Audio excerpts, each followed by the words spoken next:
നമസ്കാരം, സിറ്റി ന്യൂസിലേക്ക് സ്വാഗതം. ചരിത്രപ്രസിദ്ധമായ കാർത്തികപുരം കോഴിത്താവളം ശ്രീ പായത്ത് കരിഞ്ഞാമുണ്ടി മൂലസ്ഥാനം ദേവി ക്ഷേത്രത്തിലെ കളിയാട്ട മഹോത്സവം 22 മുതൽ 25 വരെ നടക്കും. വെള്ളിയാഴ്ച പ്രതിഷ്ഠാദിന മഹോത്സവം ഭക്തി നിർഭരതയിൽ നടന്നു.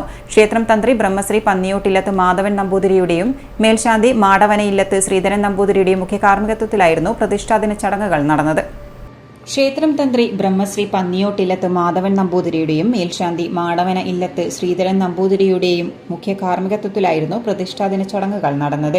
കളിയാട്ടത്തിന് പ്രതിഷ്ഠാദിന മഹോത്സവത്തോടെ ആരംഭം കുറിച്ചു. 22-ന് പയ്യന്നൂർ സാമന്തൻ അഷ്ടമച്ചാൽ പുതിയിടത്തിൽ നിന്നും അമ്മയുടെ ശ്രീമൂലം വിഗ്രഹം ആചാരാനുഷ്ഠാനങ്ങളോടുകൂടിയും പടപ്പേങ്ങാട് ശ്രീ സോമേശ്വരി ക്ഷേത്രത്തിൽ നിന്നും ദീപവും തിരിയുമായി ക്ഷേത്രത്തിൽ സ്വീകരണം നൽകും. 22 മുതൽ 24 വരെ 3 ദിനരാത്രങ്ങളിലാണ് കളിയാട്ടം നടക്കുന്നത്. 20-ന് വാദ്യമേള അകമ്പടിയോട് കൂടിയ വർണ്ണശബളമായ കലവറനിറക്കൽ ഘോഷയാത്രയും നടക്കും. ജനുവരി മാസം 22-ാം തീയതി മുതലാണ് നമ്മുടെ ഈ ക്ഷേത്രത്തിലെ പായത്ത് കരിഞ്ഞാമുണ്ടി മൂലസ്ഥാനം ദേവീക്ഷേത്രത്തിലെ കളിയാട്ട മഹോത്സവം ആരംഭിക്കുന്നത്. 22 മുതൽ 25 വരെയാണ് കളിയാട്ടം. വിവിധ കലാപരിപാടികളുണ്ട്. അതോടുകൂടി നമ്മുടെ ക്ഷേത്രത്തിൻ്റെ ശ്രീമൂല വിഗ്രഹം ട്രസ്റ്റിയുടെ എടുത്ത് പയ്യന്നൂർ തറവാട്ടിൽ നിന്നും ഇങ്ങോട്ട് എഴുന്നള്ളിച്ച് കൊണ്ടത് നമ്മൾ സ്വീകരിച്ച് ക്ഷേത്രത്തിൽ കൊണ്ട് ഇരുത്തി ആണ് പ്രധാന ചടങ്ങ്. പൂജ തുടങ്ങി, ഉത്സവം തുടങ്ങി. അപ്പോൾ അതിനോടനുബന്ധിച്ചുള്ള പല കലാപരിപാടികളൊക്കെ ഉണ്ട്. പിന്നെ ഞങ്ങൾക്ക് പ്രധാനപ്പെട്ടത് ഞങ്ങൾ ക്ഷേത്രത്തിൻ്റെ മേൽപ്പുര നിർമ്മാണം നടക്കുകയാണ്. മേൽപ്പുര നിർമ്മാണം ഒരു 20 ലക്ഷം രൂപ ചിലവ് വരുന്നതാണ്. ഒരു 15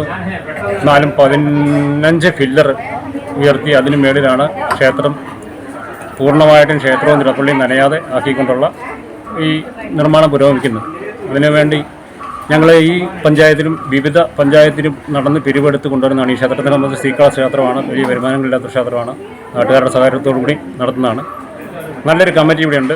ആണുങ്ങളുടെ കമ്മിറ്റിയും പെണ്ണുങ്ങളുടെ കമ്മിറ്റിയും വളരെ സജീവമായിട്ട് പ്രവർത്തിച്ച് അവരാണ് എല്ലാത്തിനുമുള്ള പ്രചോദനമായിട്ട് ഈ കമ്മിറ്റി പൂർണ്ണമായിട്ട് സഹകരിക്കുന്നതുകൊണ്ടാണ് ഈ പ്രവർത്തനം പൂർണ്ണമായും മുന്നോട്ട് കൊണ്ടുപോകാൻ കഴിയുന്നത്. ക്ഷേത്രം മേൽപ്പുര നിർമ്മാണ പ്രവൃത്തികൾ പുരോഗമിക്കുകയാണ്. നിർമ്മാണ ഫണ്ടിലേക്ക് തുക ശേഖരിക്കുകയാണ് കമ്മിറ്റി. കളിയാട്ട മഹോത്സവത്തിന്റെ ഭാഗമായി വിവിധ കലാപരിപാടികളും ഒരുക്കിയിട്ടുണ്ട്. ക്ഷേത്രത്തിൽ 2 നേരം അന്നദാനവുമുണ്ട്. City news, Kannur.